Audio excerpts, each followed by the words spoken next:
is math lesson 18.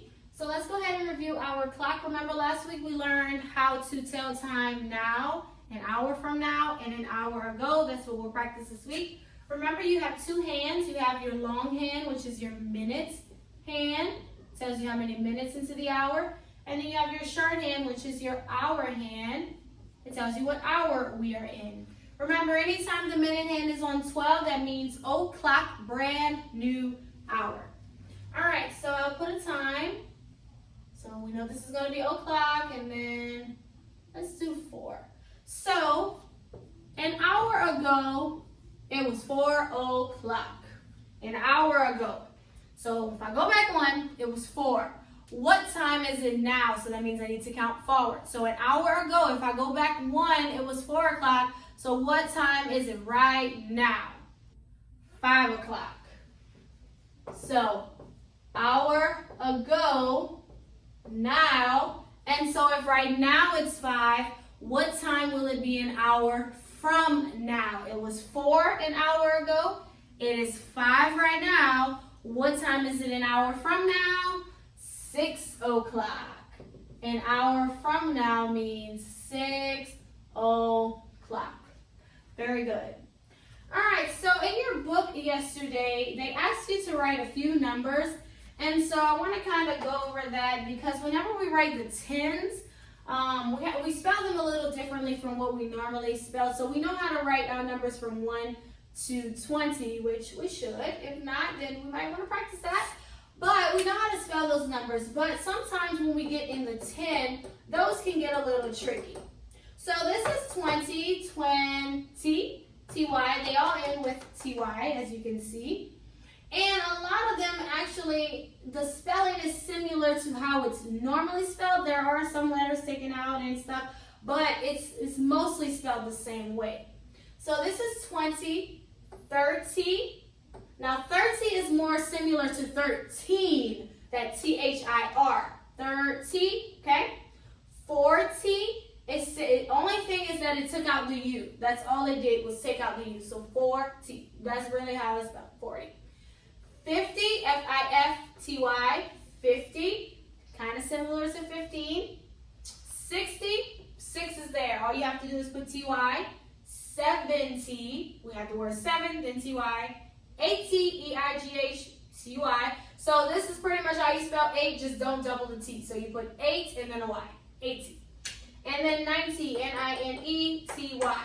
Now, whenever you are writing how to spell these words, so if I say 57, now I have 50, which I write out, but we put what's called a little dash between it, and I put 7. So I'm saying 50-7, which still reads 57. But this is how you write it out, and in your book, that's how they want you to do it. Either they want you to write it out, or they'll have it, and you have to just put the number. So either way.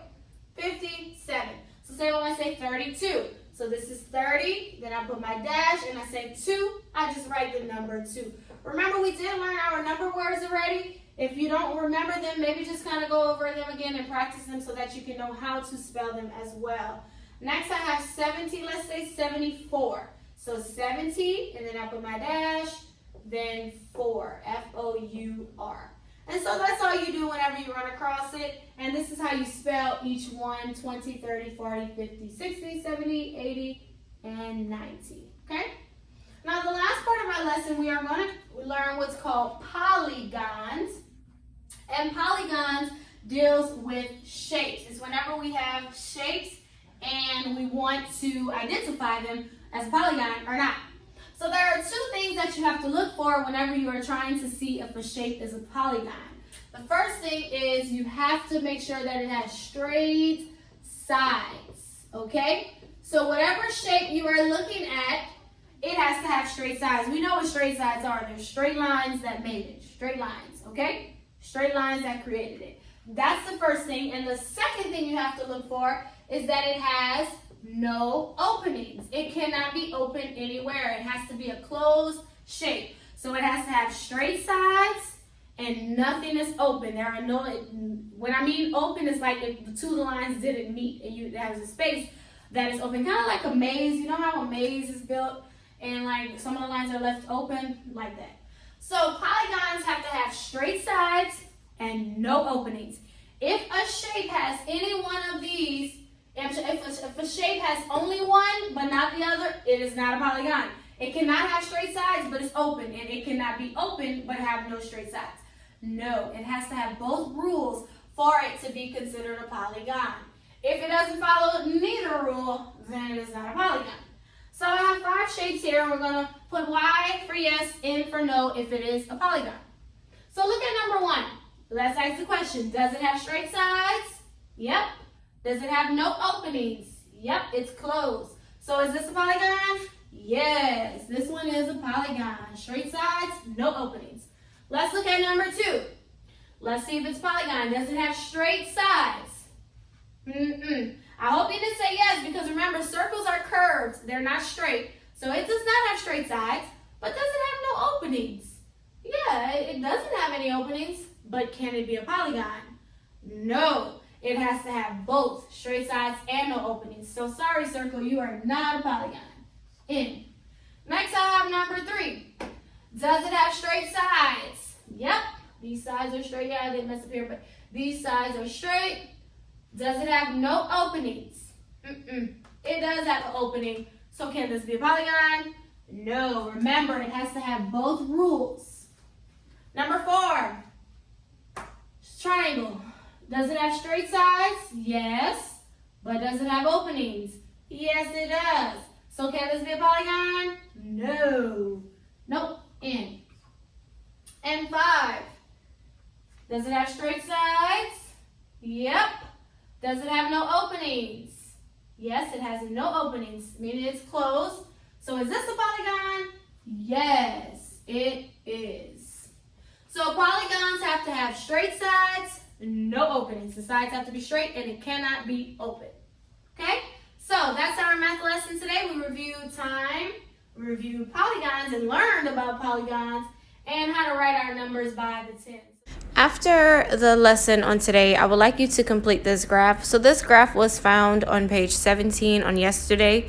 Remember, we learned pictographs and how to fill in a pictograph. We actually fill it in with a picture. So this is called the our favorite days of the week graph.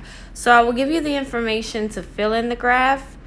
And remember, you have to put a picture. It has a smiley face which shows one child, and so it already has the days of the week at the bottom for you. What you could do is number it on the left side, so you will put a number next to each box. Make sure that the number is not in between the boxes, but that it's right on the side of the box. So you start with 1 and work your way all the way up. Okay, after you number it, I'll give you the information that you need to fill in the graph. So we asked students what their favorite days of the week were, and 3 students said Sunday was their favorite day. 6 students said Monday was their favorite day. 2 students said Tuesday was their favorite day. 5 students said Wednesday was their favorite day. 9 students said Thursday was their favorite day. 10 students said Friday was their favorite day. And 4 students said Saturday was their favorite day of the week.